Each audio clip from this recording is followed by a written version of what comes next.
உள்ளமெனும் கோவிலில் உறவெனும் தீபமே, வாழ்வெனும் சோலையில் வந்திடும் வசந்தமே. அன்பனே நண்பனே உன்னை அழைத்தேன் வா, ஆன்ம உணவே அருளின் வடிவே அடியேன் இல்லம் வா.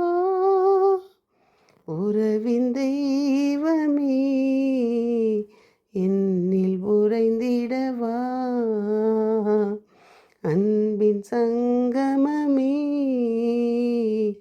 என்னில் தங்கிடவா. உறவு ஒன்று உலகில் தேடி அலைந்து நான் திரிந்தேன்,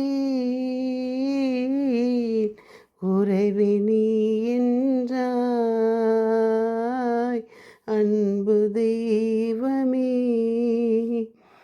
உறவே வா உயிரே வா, எழுந்து வா மகிழ்ந்து வா.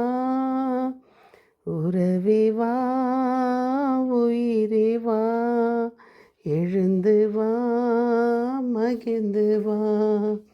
உறவு ஒன்று உலகில் தேடி அலைந்து நான் திரிந்தேன், உறவே நீ என்றாய். என் இனிய உறவுகளே, நாம் இன்று 13/11/24 இருக்கிறோம். நாம் இன்றும் தூய ஆவியாரின் துணையோடும் அன்னை மரியின் அன்பில் நாம் தொடரும் சங்கீத தொடர்ச்சி 55, 4, 5, 6, நீதிமொழிகள் 27, 7, 8, 9. இன்றைய முதல் வாசகம் தீத்து 3, 1, 7. அன்பிற்குரியவர்களே, நீங்கள் கீழ்ப்படிய வேண்டும், அனைத்து நற்செயல்களையும் செய்ய ஆயத்தமாயிருக்க வேண்டும். எவரையும் பழித்துரைக்கலாகாது, சண்டையிடலாகாது. கனிந்த உள்ளத்தினராய் மக்கள் அனைவரோடும் நிறைந்த பணிவுடன் பழக வேண்டும். ஏனெனில் நாமும் ஒரு காலத்தில் அறியாமையில் இருந்தோம், கீழ்ப்படியாமல் இருந்தோம், நெறி தவறி சென்றோம், தீய நாட்டங்களுக்கு பல்வகை சிற்றின்பங்களுக்கு அடிமைகளாய் இருந்தோம். தீமையிலும் பொறாமையிலும் உழன்றோம், காழ்ப்புணர்ச்சி கொண்டவராய் ஒருவர் மற்றவரை வெறுத்தோம். நாம் மீட்பராம் கடவுளின் நன்மையும் மனித நேயமும் வெளிப்பட்ட போது நாம் செய்த அறச்செயல்களை முன்னிட்டு அல்ல, மாறாக தம் இரக்கத்தை முன்னிட்டு புது பிறப்பு அளிக்கும் நீரினாலும் புதுப்பிக்கும் தூய ஆவியினாலும் கடவுள் நம்மை மீட்டார். அவர் நம் மீட்பராகிய இயேசு கிறிஸ்துவின் வழியாக தூய ஆவியை நம்மீது நிறைவாக பொழிந்தார். நாம் அவரது அருளால் அவருக்கு ஏற்புடையவர்களாகி நாம் எதிர்நோக்கி இருக்கும் நிலை வாழ்வை உரிமை பெறாக பெரும் பொருட்டே இவ்வாறு செய்தார். என் இனிய உறவுகளே, நாம் எப்படி இருக்க வேண்டும் என்று பவுலடிகளார் மிக அழகாக எழுதியிருக்கிறார். இன்றைய தூய நற்செய்தி வாசகம் லூகாஸ் 17, 11, 19. பொதுவாக இயேசு எருசலேம் போய்கொண்டிருந்த போது கலிலேயா சமாரியா பகுதிகளின் வழியாக ஒரு ஊருக்குள் சென்ற பொழுது ஒரு குரல் கேட்கின்றது. 10 தொழு நோயாளர்கள் உரக்க குரல் எழுப்பி வேண்டுகிறார்கள். எப்படி? உரக்க குரல் எழுப்பி. நாம் இறைவனிடம் வேண்டும்போது உரக்க குரல் எழுப்பி, ஐயா இயேசுவே எங்களுக்கு இறங்கும். இதே போல்தான் பர்த்தலமேயும் நசரேத்தூர் ஆண்டவர் நடந்து சென்று கொண்டிருக்கும்போது தேவாலயத்துக்கு, நசரேத்தூர் இயேசுவே தாவீதின் மகரே, நாம் இன்று வரை அந்த நசரேத்தூர் இயேசுவே தாவீதின் மகனே என் மீது இறங்கும் என்பதை இன்றும் நாம் திருப்பலிகளில் நாம் நினைவு கூறுகின்றோம்.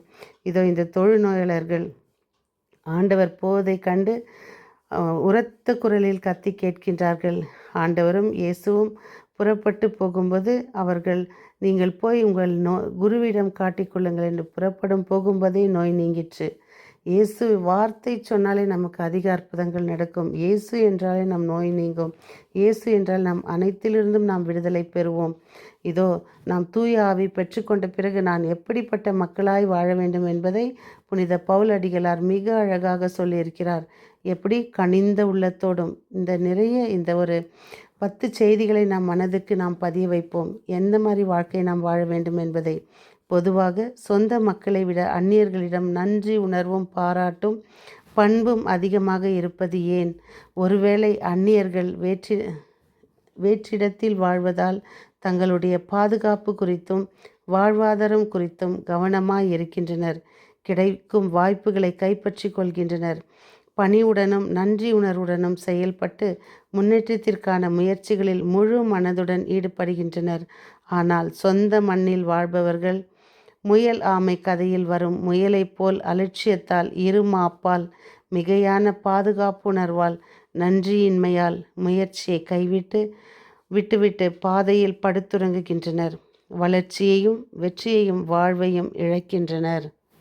ஆனால் தான் அன்னை மரியா காட்சி கொடுக்கும் போது கூட பாருங்கள், நிறைய அந்நியருக்கு தான் நிறைய அற்புதங்கள் நடக்கும். ஏன்னா அவங்களுடைய விசுவாசம் வந்துட்டு கடுகு விதை போல் விசுவாசமாக இருக்கும். ஆண்டவர் சொல்கிற பாரு, கடுகு விதை அளவு உங்கள் விசுவாசம் இருந்தால் நீங்கள் மலையை பெயர்க்கலாம் என்ற அந்த ஒரு நிகழ்வை போல் இவர்களுடைய விசுவாசம் இருக்கும். அந்த சிறிய விசுவாசம் பெரிய பெரிய அற்புதங்களை அவர்கள் அனுபவிக்கும் போது நாம் உண்மையான கிறிஸ்தவர்கள் என்ற பெயர் தாங்கி வருவது வீணே.